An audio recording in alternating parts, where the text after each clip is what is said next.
This week, we launched our newsletter, The Tea, Spilled by Morning Joe. They make me say Spilled by Morning Joe every time I write it because they're afraid it will be sued because somebody may own The Tea. I don't think they do, but anyway, that's why they'll always say The Tea, Spilled by Morning Joe, featuring our takes on politics, sports, music, entertainment, and war. We've gotten some great reader feedback so far. Carol in Michigan says, so glad I have a place that I can get in touch with you in the future. I'm 82 years old and enjoy your show every day. One from our neighbors up north, Connie in British Columbia says, just wanted to say from a Canadian friend of democracy that I love the show and this newsletter is fantastic addition. Peter in Pennsylvania wants to know, great alliteration there, what is the best and worst part of doing Morning Joe for so many years? I think we can all answer that, Willie. I mean, for me, the best part really is, and this sounds hokey, it's true, that feel like we have a family that watches us every day. When I see people, whether it's in airports, whether I'm watching a baseball game, if I'm in the grocery, wherever I am, people come up to me, and it's not like they know me. They know me. Yeah. They'll hug me. They'll say, how's Barnacle doing? Did you hear what Lemire said last week? Stop talking sports so much. I get that. Yeah, I get that. You need to listen to Mika more.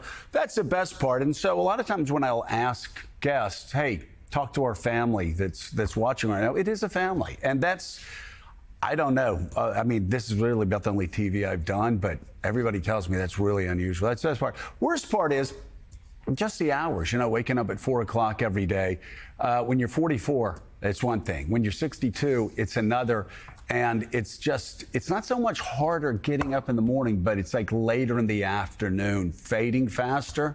And, you want to be there for your kids. So if they have a 7:30, baseball game or something like that, you do it, but it gets harder. Yeah, I would agree with you. Not complaining. I'm so lucky, but he asked, and I'm just saying, a lot of wear and tear on the body. For 18 years, we've all felt a little bit like we have perpetual jet lag, right? Where you're a little bit tired, which is fine because I transitioned to the best part. You're tired, but then you get in here and you're sitting there and Mika's there and Barnacle's there and Lemire's here and we start joking around and talking about the game last night or anything other than the news for a little while.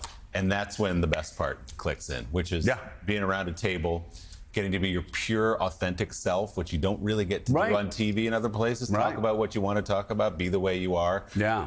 We can range from sports, which frustrates some of our viewers, to music, and of course to our bread and butter politics. But it's this table for me. Yeah, same thing. And it's like I learned early on, I would be exhausted. We would get here at 5:59, I'd be like, how am I going to do that? Then you and I'd sit, talk, we'd look at paper, we'd start laughing, joking about something on the New York Post or something else.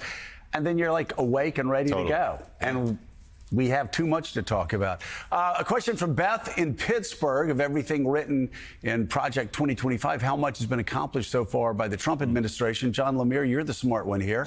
Why don't you tell us? What do you think? How much of Project 2025 has been enacted? What if I just start talking about sports right now? Yeah, that would frustrate everybody. You can. A fair amount. I mean, it's guiding ethos, of course, is slashing the federal government, and we saw Doge do that early on, and we're seeing Russ Vought attempting to it now. But it's also beyond just simply like cuts. They're defanging the federal government. They're trying to destroy the Department of Education.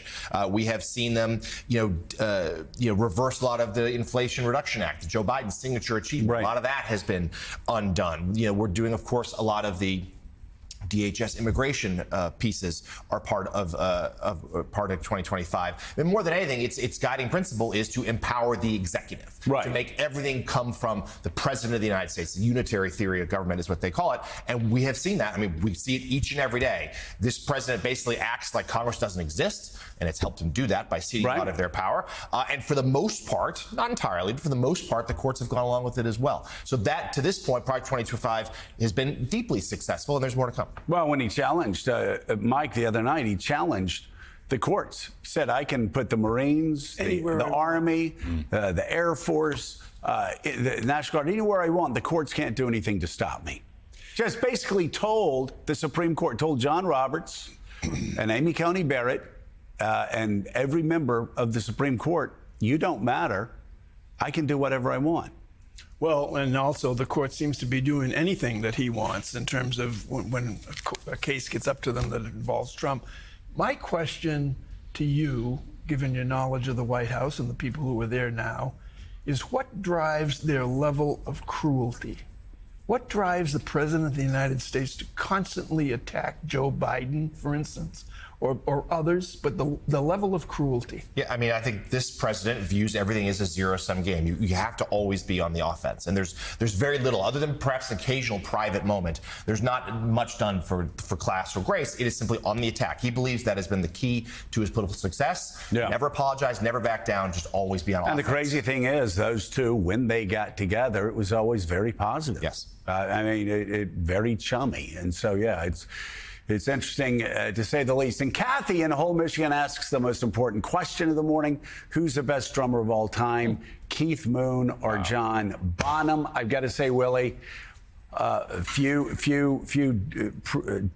drum sets produced get me more excited than when I hear the beginning of When the Levee Breaks with John Bonham, but I don't think it'll surprise you. Like The Who is probably right beneath the Beatles for me as far as groups go. I'm a Keith Moon man. I like it. I actually just consulted Rolling Stone. They have their 100 greatest drummers of all time. They go Bonham 1, Keith Moon 2, Ginger Baker 3. That's their top 3.